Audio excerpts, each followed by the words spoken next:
1º de maio, camiñando cara a unha folga xeral. É un momento crítico para formarse, para ser conscientes do que temos por diante e para reaccionar, non? Temos con nos Antolín, que é membro da Fundación Chorreboiras e foi un importante dirixente sindicalista aquí en Vigo e é compañeiro do Movemento Galego Socialismo. Deixo-vos con el. Moitas gracias. Bueno,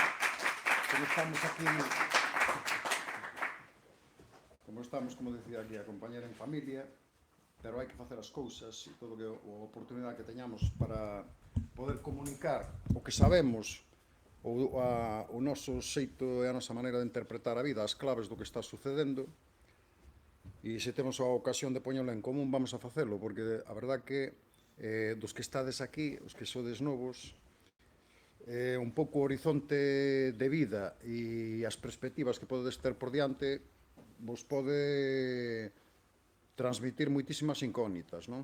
É todo moi difícil, todo o que se aventura é moi difícil por o que ven, e eu sempre digo que hai que ganar a miña experiencia ao largo da miña vida foi que diferentes momentos, é dicir, con outra mocedade vivindo outro tipo de situacións, con xente da miña idade que foi sobrevivindo eu digo con moitísima intensidade, porque se viviron as cousas quizás demasiado deprisa, pero con moitísima fortaleza, facéndolle frente a todo, sin ningún tipo de medo, a todo o que tiña por diante, e sempre aprendín que o importante é aproveitar aqueles espacios en donde poidas transmitir as cousas, poidas comunicalas e tomar decisións colectivamente.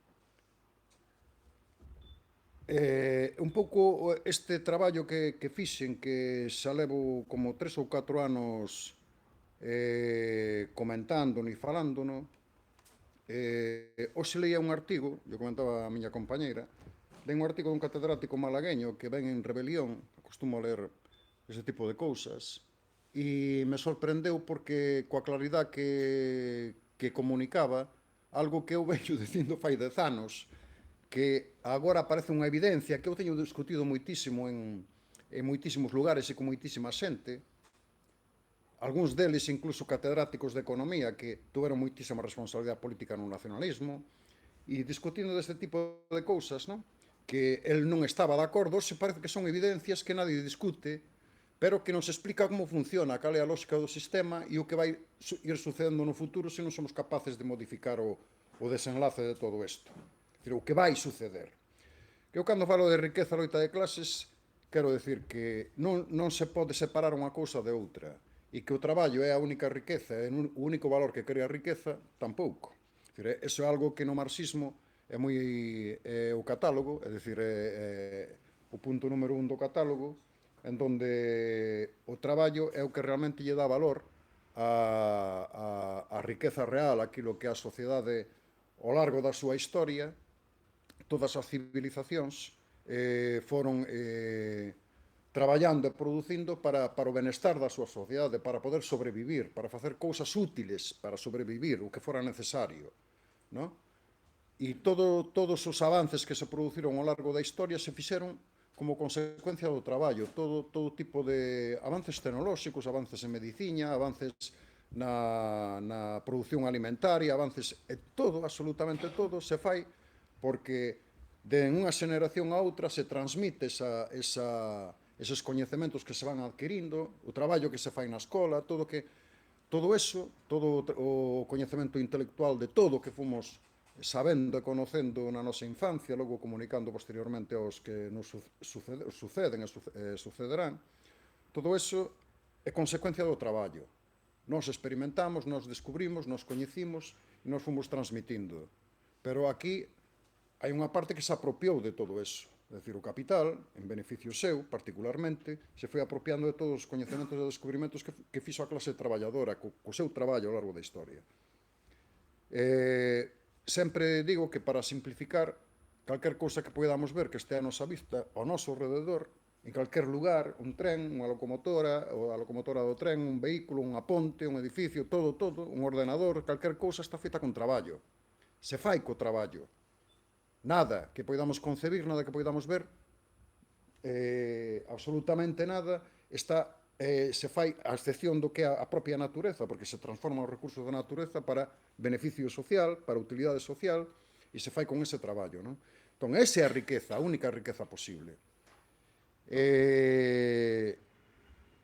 O gran debate é como se vai distribuindo e repartindo a riqueza que crea o traballo. E quen se apropia da maior parte desa riqueza. Entón, vamos a ver como se produce ese reparto e nas mans de quen está a decisión de repartilo de tal ou cual maneira.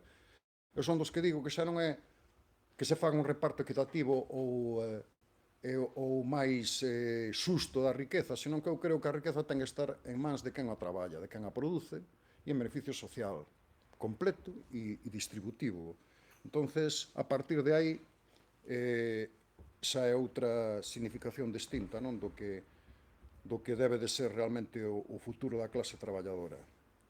Mirar, eu poño este dato porque é moi elocuente como se foron sucedendo, ademais nunha etapa máis contemporánea, máis breve, e simplifico.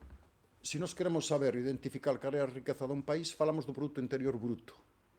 O Produto Interior Bruto, o seu PIB, que é o que produce un país nun ano, que é a maneira de establecer os parámetros desa riqueza en cada país. O Produto Interior Bruto do Estado español no 2017 foi 1.113.000 millóns de euros e o de Galiza 57.000 millóns. Se falamos do reparto da riqueza e queremos medir as rentas do salario, que é a riqueza que ten atribuída a clase traballadora, no seu salario, as súas rentas, e o comparamos con esa riqueza que se produciu no noso país ou no Estado español, vemos que no 1984 a riqueza total da clase traballadora, que daquela eran 400 e pico mil asalariados e asalariadas, correspondía ao 52% do PIB. En 2016, con 1 millón e pico de asalariados, con 1 millón, máis ou menos, esa riqueza descendeu ao 42% do PIB. Se vedes, é fácil cuantificar, ver a relación que hai entre un período e outro, en donde se perde un 10% desa riqueza nas rentas dos salarios da clase traballadora. Se facemos unha división simple, miramos que no PIB de Galiza este 57.000 millóns de euros, o dividimos por ese 10% e nos dan 5.700 millóns. E o dividimos, a súa vez, entre o total de asalariados que hai e nos dá 5.500 euros, que é a pérdida de salario en ese período concreto. Pero non a pérdida sumada de todos estes anos, senón que a pérdida do salario en un ano. É dicir, 5.500 euros que perdimos de renta nos salarios en un ano. O que perdimos ano 2016, 15, 14, é dicir, sempre cantidades que foron oscilando, pero en este momento podemos decir que a pérdida do salario no ano 2017, da riqueza da clase traballadora na súa renta do salario, son 5.500 euros ao ano. É dicir, os salarios de cada un de nós, como media, debería de ser 5.500 euros máis alto. Como sucede isto? Esta é a gran pregunta. Por que sucede? Hai mecanismos. Isto se vai producindo ao largo do tempo nesta lógica de que ten o sistema como tal, que é este sistema, o capitalismo, para ir apropiándose desa riqueza, e é o que vamos ir vendo ao largo deste tema. O que sí quero pararme é que para poder entender o que está ocurrindo, hai que pensar que este sistema non é o sistema de fai 40 anos atrás, nin o de 25 anos atrás. É un sistema completamente distinto, moitísimo máis depredador no sentido de que ten moitísimos máis medios para establecer esa diferencia no reparto da riqueza, é un sistema máis potente, máis organizado, e que ademais o que vamos ir vendo é que cada vez se vai acelerar máis no reparto desigual da riqueza. É dicir, non se vai correxir, que isto é o que eu sempre levo anos dicindo. Se alguén confía en que isto se vai a reasustar ou se vai a reequilibrar a favor da maioría social da clase traballadora, está equivocado. É ao revés. É dicir, isto se vai reproducindo de tal maneira que esas diferencias van ser máis elevadas, van ser máis astronómicas, van ser máis desproporcionadas. Porque o sistema se desenvolve desa maneira, o seu metabolismo se pronuncia dese xeito, non de outra maneira distinta. Senón non funcionaría. E vamos a explicalo. Bueno, este é outro dos datos que poño, porque tamén o explico no tema das pensións, para entender o que ocorre co reparto do gasto social no Estado español, a diferencia da Unión Europea, e collemos uns países de referencia. Como podedes ver, o Estado español este do ano 2016, son os datos, podía actualizar o 2017, pero nos sirve, porque é unha referencia bastante exacta. O gasto social é todo aquilo que gasta un Estado en prestacións públicas, en pensións, en sanidade, en ensino, nas prestacións por desemprego, no tema das coberturas aos maiores, como se chama dependencia, todo eso, non? Bueno, vedes que o Estado español é dos máis baixos, incluso se os comparamos con Grecia, e podemos incluso compararlo con Portugal, aínda que non anotei ese dato, pero en outros aspectos sí que, incluso no caso portugués, Portugal está por encima na porcentaxe de gasto con respecto ao gasto social. Se colléramos unha comparación con Francia, únicamente con que o Estado gastar a mesma proporción que Francia, teríamos 79.000 millóns de euros máis ao ano para repartir en todo o que son este tipo de prestacións de gasto social, no que é fundamental para a supervivencia, para a calidade do Estado social, non da xente, dos máis desprotegidos.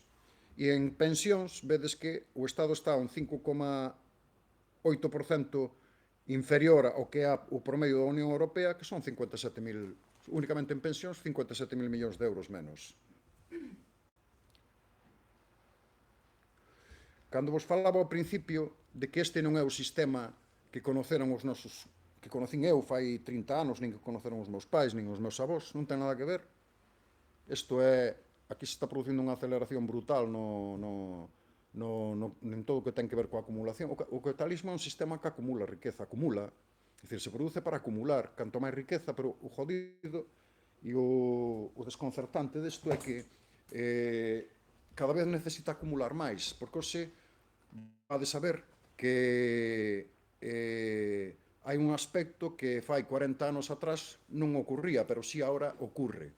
Eu leía a este home hoxe, falando desta historia, a este catedrático, e falaba precisamente desto, non? E poñía uns exemplos moi claros, e é que de todo o que son as transnacionales no mundo en este momento, as grandes empresas, as grandes compañías, as compañías que máis capitalizan nas bolsas, no mercado de valores, son fundamentalmente as compañías tecnolóxicas, as compañías que menos producen, é dicir, que teñen produción de riqueza real, ou as que non son industriales, son as tecnolóxicas. Falaba de Amazon, fala de Tesla, que é unha empresa que únicamente o que pon é a base informática para todo aquilo que, para os coches, avións, ou o que pode asistir. Falaba deste tipo de empresas, Google ou así, que capitalizan máis diñeiro en bolsa, cifras astronómicas, pero, sin embargo, o que son os seus ingresos e os seus propios beneficios brutos son inferiores a calquera das grandes compañías transnacionales industriales, ou alimentarias, ou farmacéuticas, é dicir, daquelas que producen algo. Entonces, o problema é que ti tes un capital increíble a nivel de bolsa, estás capitalizado con miles de millóns de euros ou de dólares, pero o problema é que tes un beneficio bruto inferior ao que teñen outras compañías con menos valor en bolsa. Entón, ti, para facer máis rentable a túa actividade, o que tes que facer, o caso da Amazon, por exemplo, é cada vez explotar máis a túa xente, aqueles que están traballando para ti. É dicir, poñerlle condicións en donde os seus salarios e as súas condicións máis precarias poida existir unha sobreexplotación maior para rentabilizar a favor do traballo o que é o traballo como tal en favor deses beneficios, non? E o caso destas compañías, que é o que decía este home, é un exemplo moi claro. Entón, como explicamos isto? Mirar,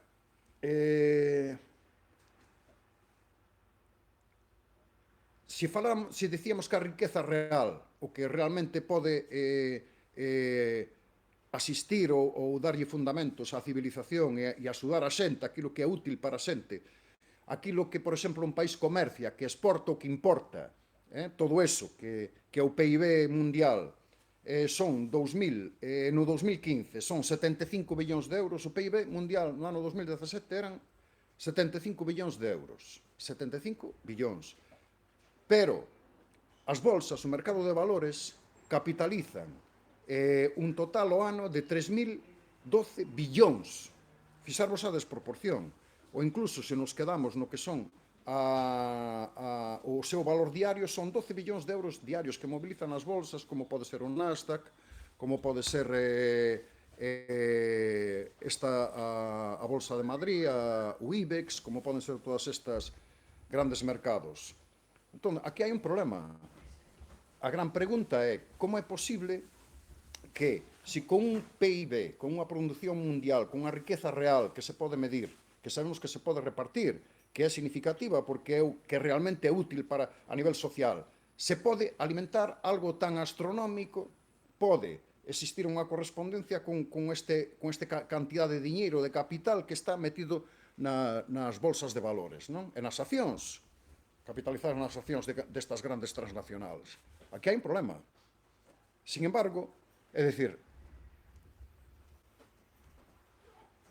fixarvos esta correspondencia no ano 1956, no período de posguerra da Segunda Guerra Mundial, o capital financiero desto que estábamos falando, que o capital financiero daquela era un capital distinto, con outra identidade diferente. O capital financiero se reconocía como aquel que os bancos asimilaban ao capital industrial, é dicir, aquilo que se mezclaba, onde os bancos financiaban as grandes empresas industriales, as empresas de automóvil, todo que eso reconocíase como capital financiero. O valor real entre o capital productivo, que é aquilo que se comercia entre os países, e o capital financiero, podedes ver nesta representación, corresponde ao 14% ao capital financiero, o capital productivo ao 86%. Na actualidade, isto era no 2012, se invertiu esas cantidades dun xeito escandaloso, é dicir, é completamente diferente. O capital productivo é só o 20%, que como miramos no dato anterior, e o capital financiero é casi o 80%. Entón, este é o gran problema de todo eso. Non é posible que, se unha riqueza real que corresponde en este momento ao 20% de toda a mercancías e de toda a produción que hai no mundo, poida alimentar un valor tan astronómico como o que corresponde a todo ese mercado de valores. Algo pasa, porque vos sabedes que a moneda como tal, o papel, ese dinheiro non está aí metido. É dicir, os bancos hoxe poden ter un volumen en accións ou capitalizado un dinheiro en activos que non é o dinheiro real que teñen. De feito, as crises que se foron sucedendo estes anos e que dos que fomos testigos, sabemos que os bancos dan unhas cifras concretas, pero ese dinheiro non o teñen como activos. Non está, non consta. Isto sucede o mesmo coas accións das grandes compañías, que é fundamentalmente estas grandes compañías as que nos dan unha idea de como funciona, cal é a lógica dos acontecementos no capitalismo actual, non? Bueno, se falamos de concentración, da acumulación primeiro e logo de concentración, fixarvos neste dato, que explica un pouco o que sucede coas cifras anteriores, cos valores que mirábamos. En 1980 había 2.700 multinacionales. 2.700, todas estas que sabemos que son as grandes financieras, aseguradoras, químicas, farmacéuticas, alimentarias, industriais, ose tecnolóxicas, fundamentalmente, gran parte delas, pero xa no 2013 xa eran 817. Concentraron, é dicir, moitas delas, que son as mismas, hoxe,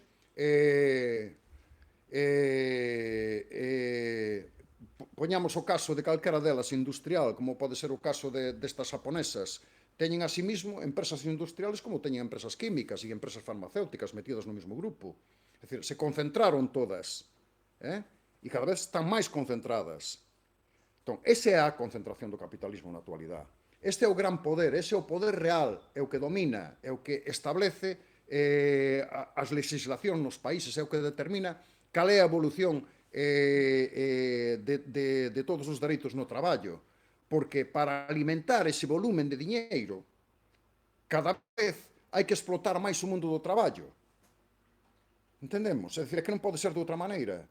Se non establecemos unhas condicións máis precarias, se non temos se o sistema como tal non ten na súa man recursos para impoñer determinadas leis e impoñer determinadas condicións no traballo e nos dereitos e poder sustraer as rentas dos salarios á clase traballadora, non poderíamos entender todo isto.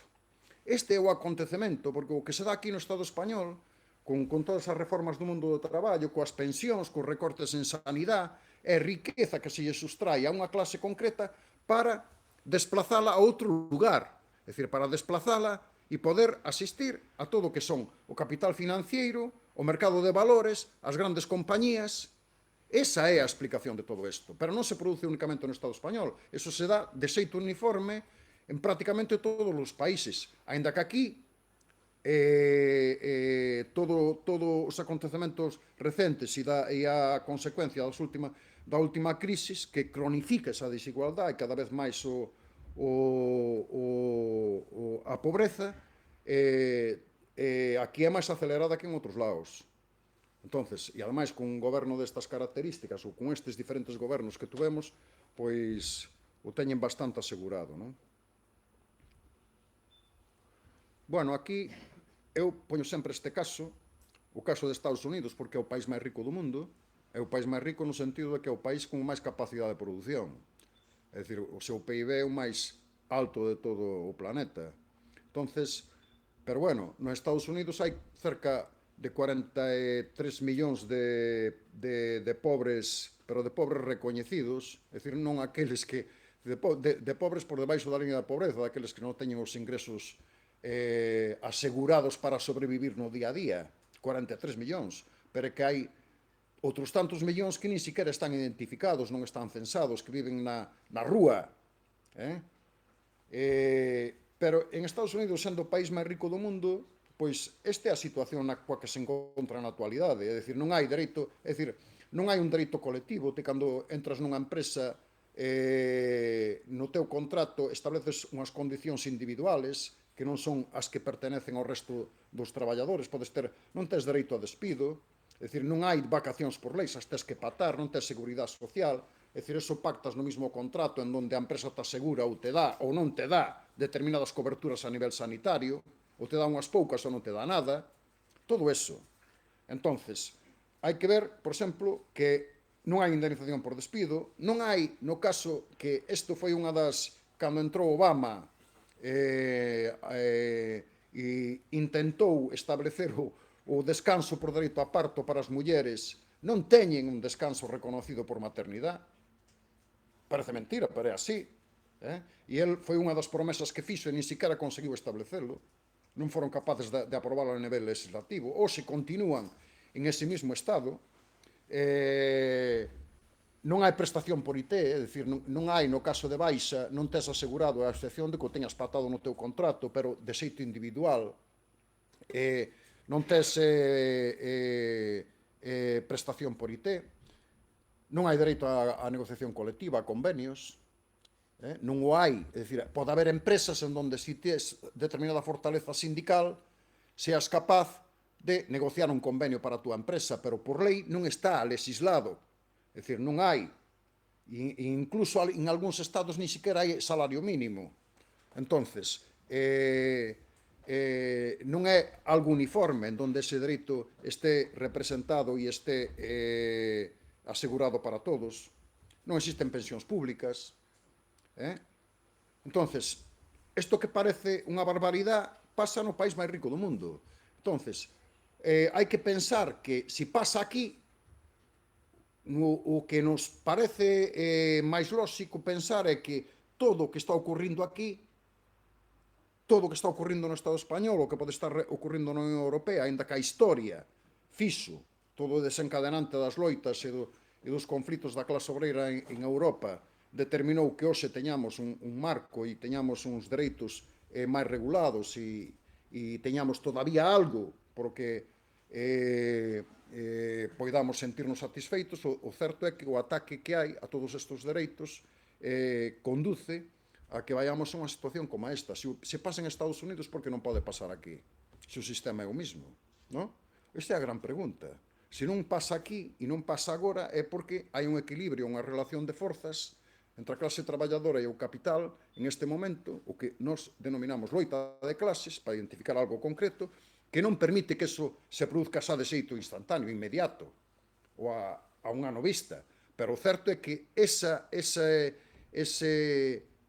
marco, este escenario que podemos ver no caso americano, é un escenario que lles encantaría poder reproducir aquí, ou en calquera país en donde poderan facelo xa, non? De maneira inmediata, pero o certo é que nos conduce aí, pouco a pouco, todo o que vamos perdendo, todos os dereitos que se están atacando dentro do mundo do traballo, nos levan a esta situación.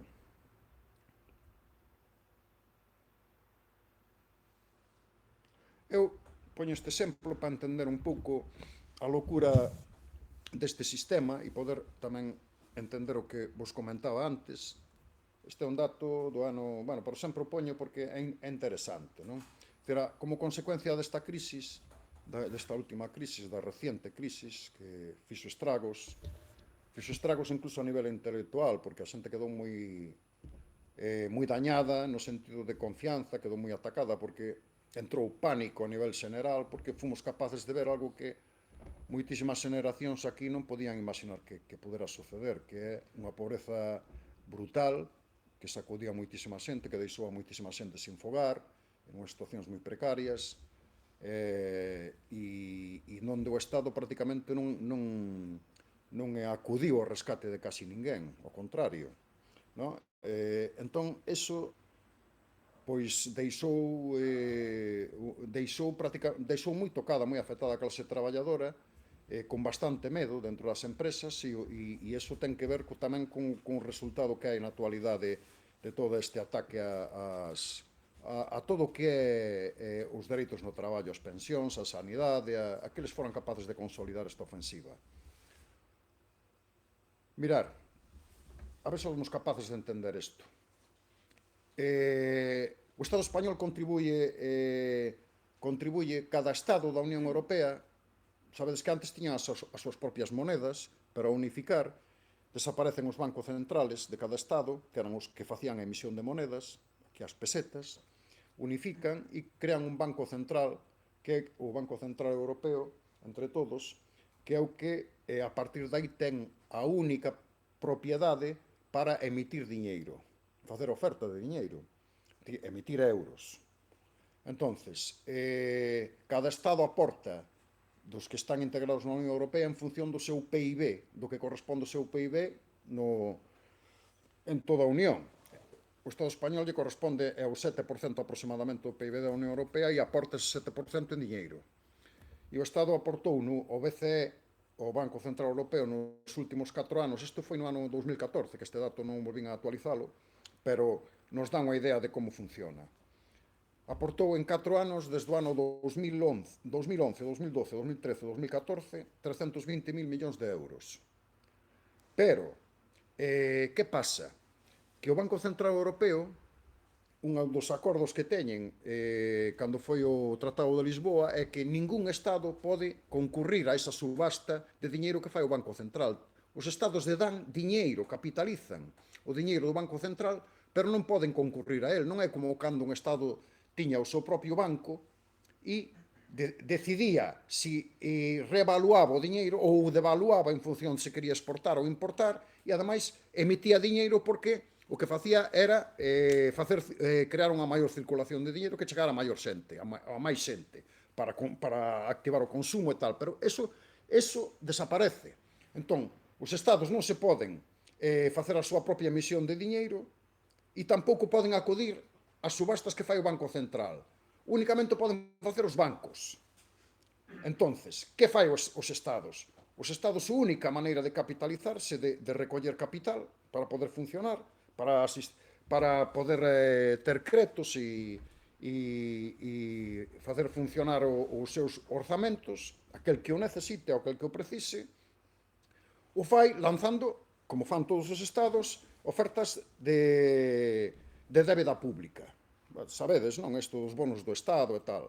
Bueno, pero o caso é que ao non poder ir ao Banco Central, lanzan esa oferta de débeda pública que quen a compra son os bancos, fundamentalmente. decir, maioritariamente. E ese é o gran negocio, é dicir, co diñeiro que o Estado lle dá ao Banco Central, eles van, concurren a esa subasta e collen ese diñeiro, pois en este momento o interés do 0%. En este momento. Pero cando o Estado fai esa emisión de débeda pública e os bancos van con ese diñeiro que colleron na subasta do Banco Central que lle deron os Estados e compran débeda pública, lle cobran aos Estados intereses do 3, do 4, en este momento do 2 e pico por cen. Entón, maior negocio e rentabilidade imposible. Pero é unha lógica do desastre, porque quen lle dá o diñeiro aos bancos é o Estado. E donde eles capitalizan e fan o seu negocio precisamente nos xuros que lle meten aos Estados a través da débeda pública. Non ten sentido. Pero esa lógica perversa é a lógica admitida neste momento. Se creou dentro da Unión Europea ese estado de funcionamento, esa lógica depredadora para que sean os Estados os endeudados e poder darlle facilidades á banca. Aquí hubo algo que moita xente perdeu de vista, que foi que fundamentalmente todos os bancos neste momento da crise, nos momentos máis agudos, casi todos eles estaban endebedados con os bancos alemáns. E nadie se preguntou por qué. Os bancos alemáns, ao contrario do resto dos países, ou fundamentalmente con casi todos, Alemania ten 250 algo bancos públicos, caixas de aforro, fundamentalmente, 250 algo, 252, 254. Non me lo preciso, pero é así, esa cantidad, que son bancos públicos que funcionan para os landers territoriales, é dicir, son bancas feitas, bancas públicas por os propios territorios que funcionaban como as caixas de aforros aquí. Bien, pero eses bancos, todos esos, os alemáns, foron os que se capitalizaron e foron a esas subastas, puderon ir e se fixeron coa maior parte do diñeiro. E foron a súa vez os que prestaron o diñeiro aos bancos dos outros países, gregos, italianos, do Estado español, que entraron en crisis porque non poderon logo pagar os créditos aos bancos alemáns, que maioritariamente eran públicos. Sabedes? Por eso, aquí sempre se poñía a Merkel como imaxen de todo o desastre, de todo o mal, porque ela foi a que puxo unhas condicións concretas para devolver eses créditos. Non? E lle recordaban o que había pasado con Alemania despois da Segunda Guerra Mundial, en donde se lle condonou gran parte da débeda e eles non fixeron o mismo despois, 60 ou 70 anos despois. Entón, a gran pregunta é, se isto funciona desta maneira, por que o Estado español, ao contrario, que o que fixo foi destruir as bancas públicas, por que o Estado español non crea un banco público? E concurra esa subasta do Banco Central Europeo. Esa é a gran pregunta. Se é tan sinxelo, porque mirar, a estimación do aforro se houber evitado con pagar os xuros aos bancos privados, se pudera concurrir a esa subasta e ter un banco público, o aforro neses mesmos 4 anos sería de 95.000 millóns de euros, que non é pouco, é moitísimo. É caso do 10% do PIB no Estado español. Entón, hai que preguntarse por que sucede desta maneira. Se o saben, se o poden facer, se o fan outros países, por que aquí non se fai? Porque quen decide eso non son os gobernos. Quen ten o poder, quen determina determinadas e toma determinadas decisións non é o propio goberno como tal, senón que quen ten o poder para decidir que se cree ese esquema tan brutal, non? Isto o fago para recordar un pouco o que foi sucedendo, que non foi pouco, foron moitísimas cousas e moitísimas reformas, pero os que estuvemos no sindicalismo e xa temos determinada edad, botamos a vista atrás e nos damos de conta da consecuencia de todo isto. Que se peleou moitísimo, que ao largo destes 40 anos houve moitísimos conflitos, houve moitísimas folgas, a xente sempre loitou dentro das empresas, sempre lle fixo frente a todo, isto hai que reconocelo, pero todo isto se descompensou. É dicir, en este momento, eles foron ganando terreno, nesa lógica que vos decía antes, porque non pode ser o contrario, porque se falamos desa cada vez desproporción maior entre capital financiero e dereitos no traballo e capital real, é que non pode ser de outra maneira. Cada vez hai que precarizar máis o mundo do traballo para poder facer que eso teña algún significado.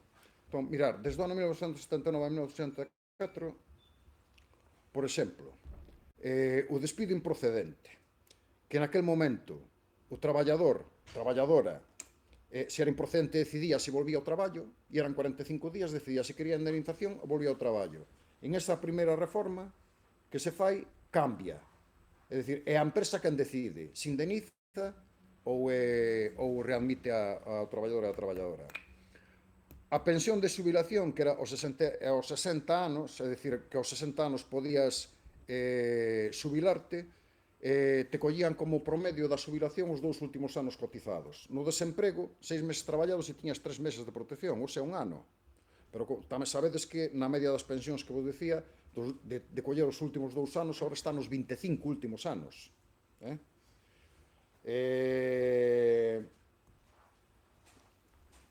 No desemprego, por exemplo, que aquela eran 2 anos o máximo que se permitía, igual que agora, sin embargo, cambiou, porque durante os 6 primeiros meses era o 80% da cotización e o 70% desde os 6 meses hasta o final. Agora é o 60%, perdón, o 70% os 6 primeiros meses e o 50% o resto hasta o final. Entón, non é pouco. É dicir, isto significa pobreza, pero ao mesmo tempo hai un diseño en donde os que podemos recordar sabemos que este mundo non sempre foi así. É dicir, aquí se deu unha consecuencia en todo isto ao largo de non moitísimo tempo, porque se un o ve en esa perspectiva, sucede demasiado rápido, porque falamos de unha xeneración ou de dúas, non falamos de máis, de unha xeneración ou de dúas de traballadores e traballadoras. E aquí o gran invento de todo isto para precarizar é, eu vos conto en detalle, cando empecé a traballar, aos 3 meses, solamente había un par de modelos de contrato, que era o de sustitución, cando estabas de baixo ou en vacacións, pero ti entrabas a traballar e aos 3 meses quedabas fixo. E era o contrato indefinido para todo o mundo, con 45 días de indemnización. Pero a partir de ali, a partir do ano 1984, xa hai unha explosión nos modelos de contrato e pasa a 16 modelos de contratos diferentes, temporales, pero falo de 16 solo, porque daquela parece que eran moitos, pero comparado con hoxe hai máis de 35 modelos de contratos distintos, pero de todo tipo. Pero é que xa non é que solamente hai modelos de contratos, é que cando eu empecé a traballar todos éramos da mesma empresa. Eu empecé en Citroën. En Citroën todos éramos de Citroën, todos. Non había subcontratación, a limpieza era de Citroën. É dicir, todo, absolutamente era todo Citroën. Hoxe, ali dentro, hai 60 ou 70 empresas diferentes, cada unha co seu propio convenio colectivo, cada unha sometida a xornadas diferentes, cada unha delas incluso con traballadores e traballadoras de TTs, con empresas como se chama, César? De multiservicios. É dicir, hoxe a realidade é completamente distinta. Entón, por qué? Porque está todo subcontratado, pero non está subcontratado só nunha escala, está subcontratado en diferentes escalas, en diferentes niveles. Xa non é que teñas contratos temporales ou teñas empresas subcontratadas, pero é que a súa vez as empresas subcontratadas poden ter empresas de TTs, e as empresas de TTs poden ter empresas de servicio, facendo a mesma actividade que fan os traballadores da empresa principal. Podedes imaginarvos que situación se dá. É dicir, unha empresa, eu poñía un exemplo, fai 10 anos, de un caso aquí, e aquel caso que o poñía como exemplo no convenio do metal, era donde unha empresa que estaba no convenio do metal, unha empresa de automóvil daqui de arriba, que era Borg-Warner, en aquel momento, tiña a súa vez unha empresa subcontratada, que a súa vez tiña outra empresa subcontratada. Pero eso hoxe xa non é nada. Eu decía, como se pode aplicar o mesmo convenio en esas 3 empresas? Era imposible. En Borg-Warner, que era a empresa principal, o convenio do metal si se aplicaba, e se aplicaba con garantías. Na seguinte empresa subcontratada, o convenio xa non se aplicaba da mesma maneira. Había que discutir se se pagaban as horas extras, porque te obligaban, porque a maioría eran temporales, se aplicaban as horas extras ou facían máis horas, se estaban os días de descanso ou non os collías, e na terceira aquilo xa era outro mundo, era outro tipo de universo, donde non había maneira nin sequera de meter representación sindical, nin ter de delegados, nin de confiar en que te respetaran o máis mínimo. Entón, esa era, naquel momento, o modelo, fai 10 anos. Hoxe, este modelo se multiplicou por 10. É dicir, hoxe é que non hai E sobre todo, o fundamental de todo isto é a identificación da clase como tal. Ti unha empresa, ainda que seas eventuales, están traballando contigo, están no mismo convenio, ainda que sean eventuales, ti identificas que son os mismos. Os máis novos e os máis vellos. Pero son todos un. Pero cando partes en 50 trozos distintos e és capaz de fragmentalos en multitud de pedazos, xa non se reconocen como tal. Son a mesma clase, fan o mesmo traballo, pero que teñen en común? Por que discuten? Que é o que teñen colectivamente? Casi nada. Que comparten? Se o da subcontrata que está nun ETT, que lle pode reclamar ou que pode confiar ou pedir ao traballador que está na empresa principal? Fan o mismo, pero non se reconocen como tal. Lles vas dicir que van a folga por qué? Que comparten? Para facer o qué? Para demandar o qué? Que é común para eles? Me entendedes? Esta fractura foi producindo en todo este tempo. Se debilitou tanto a clase traballadora, se partiu en tantos pedazos, que hoxe volver a recompoñer todo eso e poñelos en disposición de pelear, de enfrentarse a loita por algo que sea común para todos, é muitísimo máis difícil que antes. Ganaron aquí. Esta é a realidade e o mundo que temos en este momento. E explica o que ten que ver coa precariedade e explica ese desplazamento da riqueza dun sector para outro. Esa é a realidade que vivimos e as dificultades que temos para organizar todo. Bueno, e tamén explica un pouco cal vai ser o futuro que nos espera se non somos capaces de facerlle frente, non? Ou que vos espera. Bueno, aquí eu xa falaba esta foi seguramente as peores reformas de todas, xa foron moi agresivas, todo o que foi a reforma do 2013 ou a 2012 do Partido Popular foi brutal, porque permitiu ou permite facer prácticamente todo, é dicir, de non respetar os convenios provinciales como mínimo, de poder facer convenios de empresa por debaixo do convenio provincial, de facilitar todo tipo de contratación ou todo tipo de sorte de contratación sen ningún tipo de garantías, de que os despidos vayan todos por causas obxectivas, que non hai a posibilidade de facerlle frente ou a regulacións ou a modificacións sustanciales que se poden aplicar para calquer tipo de historia ou non aplicar o convenio. É dicir, todo este tipo de o que é o mundo real e o mundo do traballo na actualidade non ten un soporte como tal que garantice que te poidas defender diante da empresa. Entonces, aínda que existe contratos, aínda que hai un movimento colectivo, hoxe a dificultade para facer frente a eses dereitos é prácticamente menor, non? Comparado con os anos atrás. Flexibilidade horaria, todo o que podamos ver. Este é o resultado de todo isto, a precariedade, máis jornada laboral, máis precariedade, menos salario, ese é o resultante desto. Espera, logo falamos. Para ti isto, amigo, un pacho brutal, e para min... No quería preguntar que era a precariedade. A precariedade é aquilo en donde a precariedade é que a xente traballa e non ten dereitos e non pode reclamar se abusan del ou non lle pagan o que lle teñen que pagar. Se abusan dele ou dela, esa é a precariedade. Bueno, eu creo que é suficiente, porque é denso de carallo, pero non sei se vos queda claro. Eu, fundamentalmente, a todos e a todas, o que quero destacar é que este capitalismo non é o capitalismo de antes, en donde a empresa ganaba vendendo, é dicir, a empresa producía e tiña unhas ventas concretas. As crisis non se producen da mesma maneira que se producían antes, porque había máis oferta ou había menos demanda e había máis oferta. Non é un problema de oferta e demanda, non é a lógica do mercado a que establece hoxe que se suceda unha crisis ou que detone unha crisis. É dicir, hoxe o problema está en que se a rentabilidade do capital na súa acumulación non vai á velocidade que queren, é dicir, todo o que pudimos ver antes, esa capacidade monstruosa que teñen de acumular, e sempre o digo, é dicir, eu lle poño un exemplo moi claro a xente, non? É dicir, imaginarvos que estes 72 billóns de euros que representan o capital financiero na actualidade, o que é o capital de cada unha das grandes corporacións multinacionales, solo delas, é dicir, solo desas corporacións multinacionales. Eu falo de 72 billóns de euros, que é o que moven as transnacionales en capital no seu mercado de valores. Se o pudéramos poñer todos aquí, se entrar aquí e pecháramos as portas e quedara durante un ano, cando volvéramos a abrir as portas, 72 billóns de euros seguirían sendo 72 billóns de euros, pero terían menos valor. É dicir, iso non é riqueza como tal, porque non crea riqueza.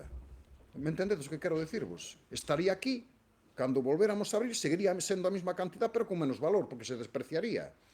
O que lle dá valor a todo eso é a riqueza real, o que pode asistir e asegurar que unha empresa que produce e que ten uns beneficios constantes é o que pode asegurar que esa empresa logo teña uns resultados a nivel financeiros, na bolsa, nas súas accións. Se non é así, pero entón, para asegurar ese capital que eles agora, porque agora dicen, xa non esperan a ver o resultado final do ano, do exercicio, o balance positivo ou negativo, se ganaron máis ou menos millóns, xa non se trata só deso.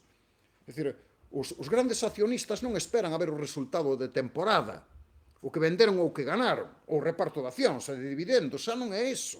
É dicir, porque se ti día a día no mercado de valores, independientemente de se te vai mellor ou peor, aquí houve un exemplo moi claro, fai 12 anos, no caso de Enron en Estados Unidos, que deixou en evidencia todo isto, o entramado de toda esta historia. Levaba 2 anos e pico, funcionando cando todo o mundo decía que era unha empresa crítica, era unha das maiores empresas americanas, Enron. Pero se decía que era unha empresa que parecía que estaba en unha crisis moi aguda e que en calquer momento podía pechar, non?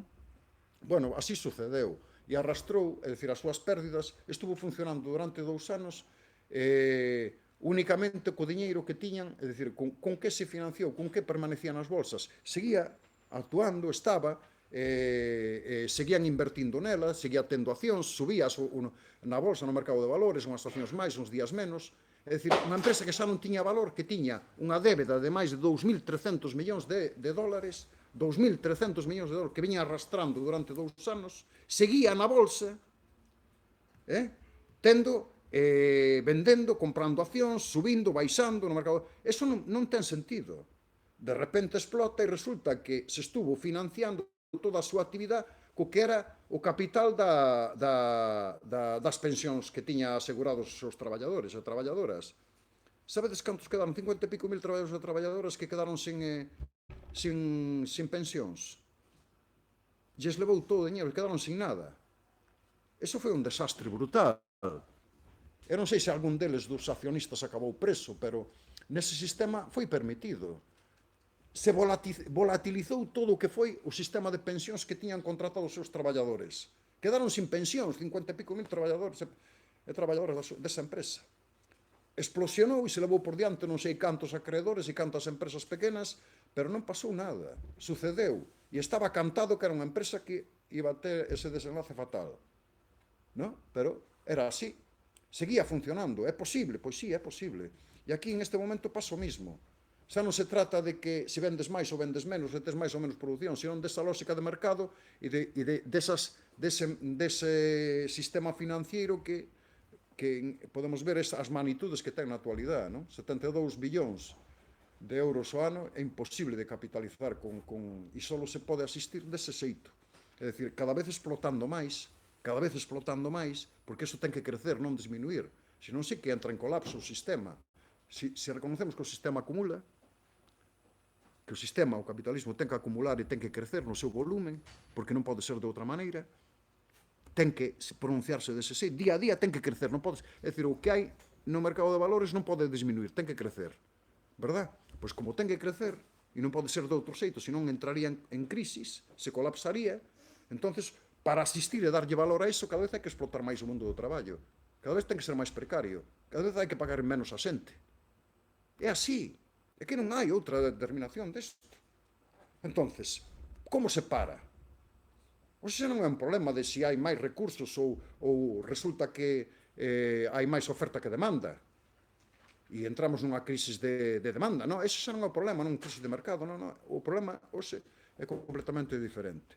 Entonces, como sabemos que vai ir ocurrindo desta maneira e que podemos ver que un pouco o futuro nos leva ao que é o mundo do traballo en Estados Unidos e o reparto da riqueza en Estados Unidos, podemos preguntarnos cal ten que ser a nosa determinación, non? Que decisións debemos de tomar e como nos temos que organizar, porque non hai outra salida. É dicir, as pensións non van ser mellores, as pensións van ser peores, esa é a lógica do sistema, as condicións no mundo do traballo non van ser mellores, van ser peores, os salarios, a súa capacidade adquisitiva van ser menores, A xente non vai traballar menos, vai traballar máis, con menos garantías, vai ser máis precaria, e que ese é o esquema e a lógica coa que se vai pronunciando e desenvolvendo o sistema no futuro. Porque a única realidade é esa que podemos ver. E o explicamos matematicamente. Bueno, pois nada máis. Quedamos un pouco que se tedes alguna dúda que preguntedes. Sí, abrimos, vale. Nada, creo que deixas así claro un pouco todo como está a situación, no? E eu creo que aproveitando tamén que hai moita xente nova aquí, que temos unha data así clave aí dentro de apenas un mes e medio, unha folga xeral á vista, sobre todo centrado no tema das pensións. Eu creo que claro, bueno, creo que moitas de aquí de nós vemos claro que as pensións non temos que loitar a xente que xa ten unha idade que está accedendo a unha pensión ou que xa ten unha pensión. Que pasa ca xente que aínda non estamos en idade de acceder a unha pensión e como vai a ser o noso futuro? Si vamos a, quero decir que moitas veces que queda un pouco diluído, ¿no? Cual é o noso papel da xente máis nova ante esa situación e por que determinante esa data para nós? Claro, que Pilar fala da folga que convoca a CIGA, porque cal é a decisión? A CIGA convoca unha folga o 19 de xuño e a verdad que se estuvo discutindo moitísimo, porque claro, as condicións, a situación coa que se vai enfrentar esa folga son condicións moi difíciles.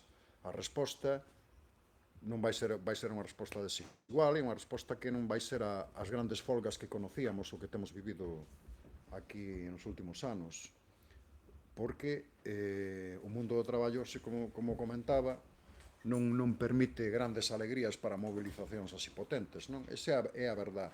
Pero a pregunta que nos fixemos cando tomamos esa decisión é: algo hai que facer. Por qué? Porque nós somos os actores, é dicir, na historia as cousas non se deciden en un momento, nin unha sola vez. Pero o que si é verdad que hai un conflito permanente por o reparto desa riqueza, tal como vivimos a situación, e nós non podemos ignorar que os que estamos agora, os que temos que decidir, temos que tomar decisións e temos que facer as cousas, non podemos permitir que o futuro que nos espera e que lles espera a xente que ven detrás nosa sea un futuro que nos leva a este tipo de desastre, non? A un mundo tan sobrenatural que permita que a xente non teña ningún tipo de seguridade ou viva na extrema pobreza. Nos leva a todo eso que eu vos decía antes, a unhas condicións infinitamente peores que as que conocemos na actualidade. Entonces, hai que facer algo. Nos salga un pouco mellor, nos salga un pouco peor, pero nós somos os actores neste momento, nós temos a obriga de darlle unha resposta a isto e empezaremos a andar. Nos podemos equivocar, é dicir, a mellor as cousas non salen tan ben. Podemos levar un golpe, pero o certo é que a xente, todos os que nos estarán vendo, todos aqueles, o que é a clase traballadora debe de ter referencias. Eu sempre recordo o caso dun compañeiro que nun momento moi difícil me dixo, cando xa levamos 30 días de folga, ou 25, ou non sei cantos, no metal fai 9 anos, e me dixo: mira, compañero, perderemos ou ganaremos, pero a xente necesita unha referencia. Necesita ter alguén a quen mirar, en quen confiar. Non saldrá mellor ou peor, pero necesita saber que estes, é dicir, o que denominamos vanguardia, a xente necesita ter unha referencia para decir a onde vamos. Senón, aquí hai un desastre absoluto. O que vos comentaba, non? De que non hai identificación posible. Non te reconoces con ninguén, vas nunha empresa e hai 40 empresas diferentes, non? E cada un coa súa propia realidade, cada cual máis miserable. Entonces, hai que facer algo. E hai que decir, non salga mellor ou peor, decir, as cousas teñen que ser así, porque senón serán infinitamente peores. En todo. Algo hai que facer. Que Gael? Que? A ver, que antes pusides en esa pantalla que os de Estados Unidos que non teñen pensións. Como non poden ter pensións? No. Teñen pensións, se as contratan, Gael. Se fan unhas pensións na empresa, hai empresas que lle fan pensións e outras que non. Sabes? Entonces, teñen que pagar as súas propias... Eles pagan unha parte e as empresas pagan outras. Pero hai empresas que non te contratan. Se non fas ti o teu sistema propio, non che dan pensión. O Estado, porque aquí o Estado é quen te pon a pensión. Ti pagas unha parte, pero o Estado te aseguras a pensión. Pero ali o Estado non te asegura ninguna pensión. Esa é a diferencia. Entonces os que teñen pensións, de onde sacan o diñeiro para vivir? Porque os que teñen pensións, porque as contrataron. Os que non teñen pensións. Pois ese é o problema. Por eso traballan hasta os 80 anos, hasta que morren moitos ali. César, que? Dentro desta lógica que explicaste do capitalismo, que ao fin e ao cabo o capitalismo se basa en iso, en acumulación, é unha explicación, por exemplo, o tema das empresas, que ao final a tendencia é que haya 3, 4, 5 grandes compañías mundiais que se van a facer donas do mundo, non?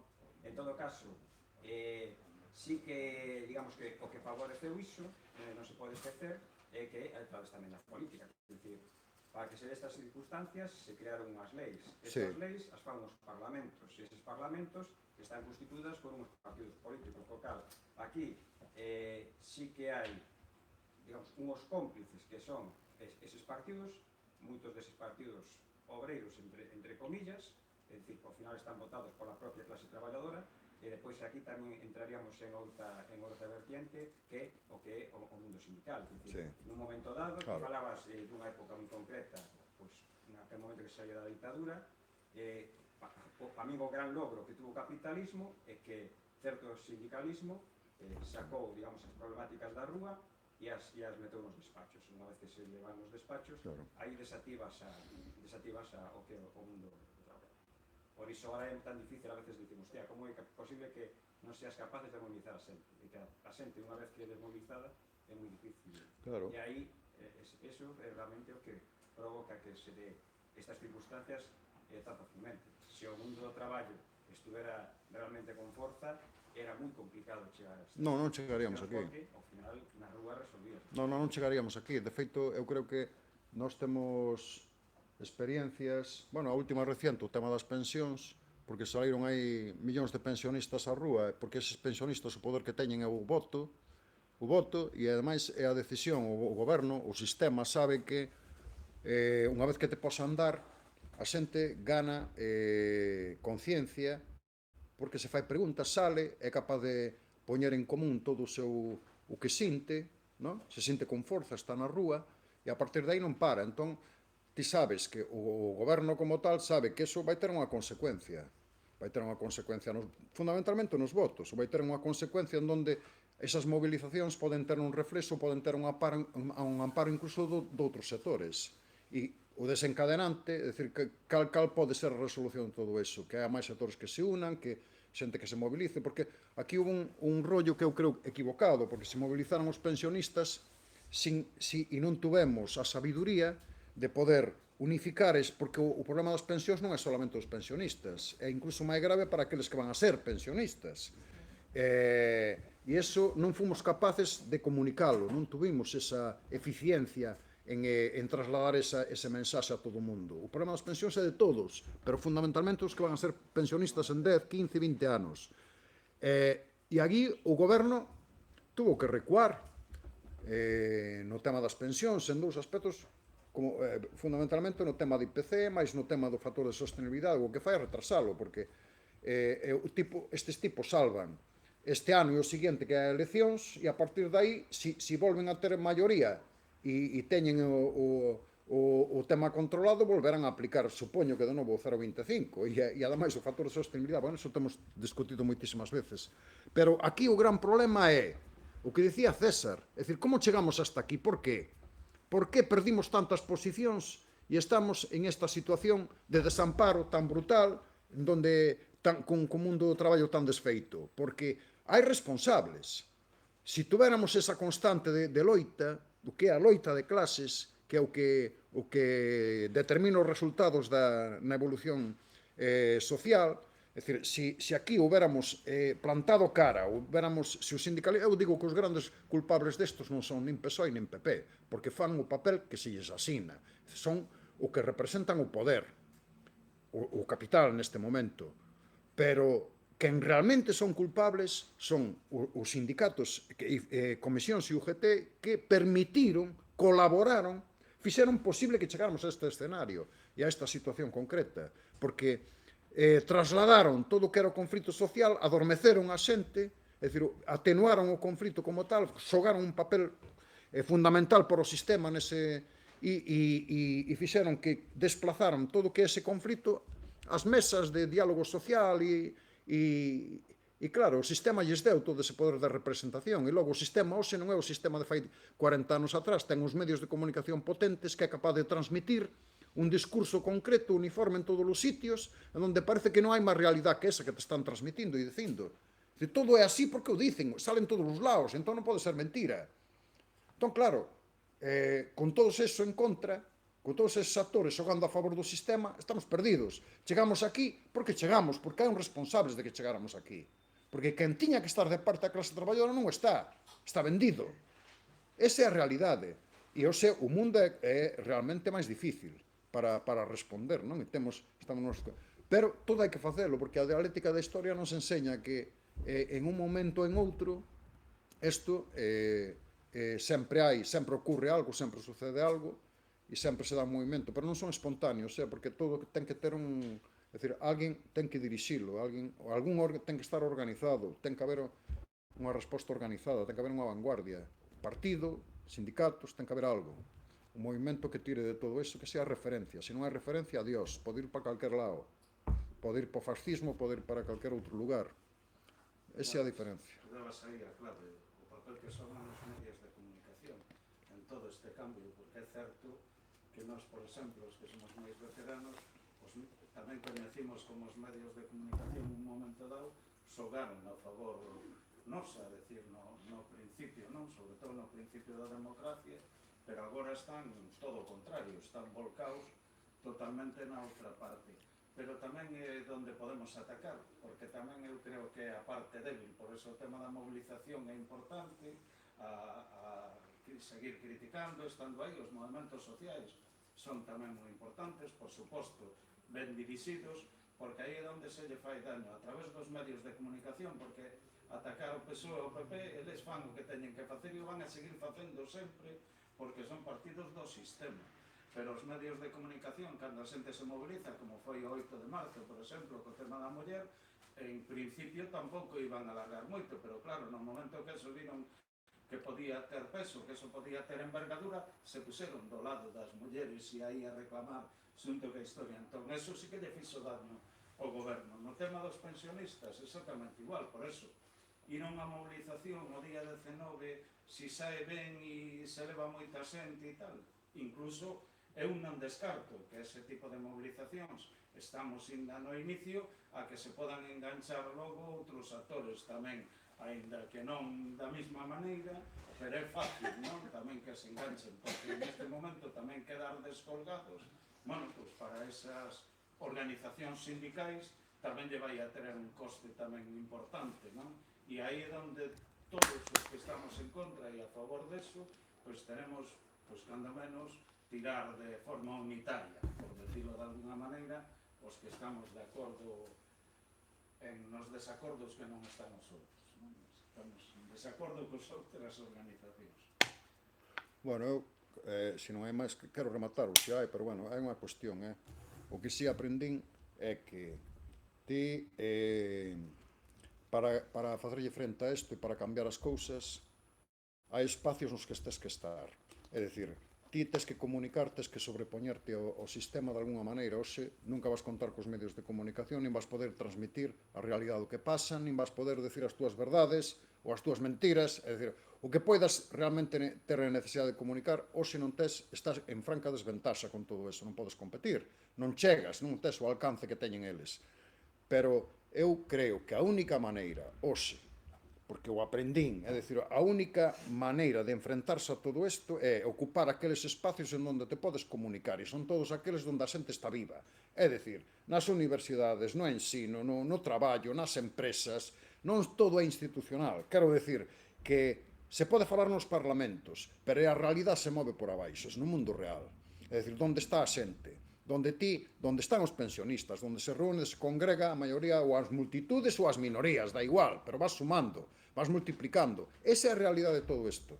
Entón, é a única forma de dar resposta a todo. A resposta ten que estar institucional, ten que estar social, ten que estar en todos os lugares onde hai vida.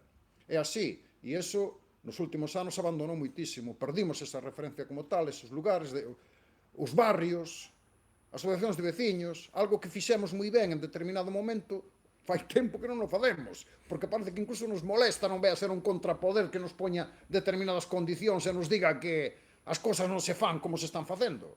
Parece que temos medo a eso. Entón, hai que volver a ocupar todo ese tipo de espacios, a mocedade, hai que estar nos lugares onde está a xente, onde pode oír, senón a xente está perdida. Que é o que ve, que é o que escoita, que é o que lee, como interpreta, que decisións pode tomar, sobre que discute. Ou ocupamos eso, estamos perdidos. Bueno. Pois deixámolo aquí. Deixámolo aquí. Moitas grazas por a clase magistral.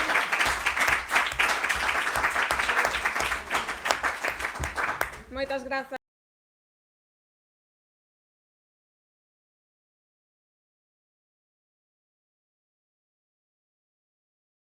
Na próxima, vémonos nas rúas o día da folga. O antes.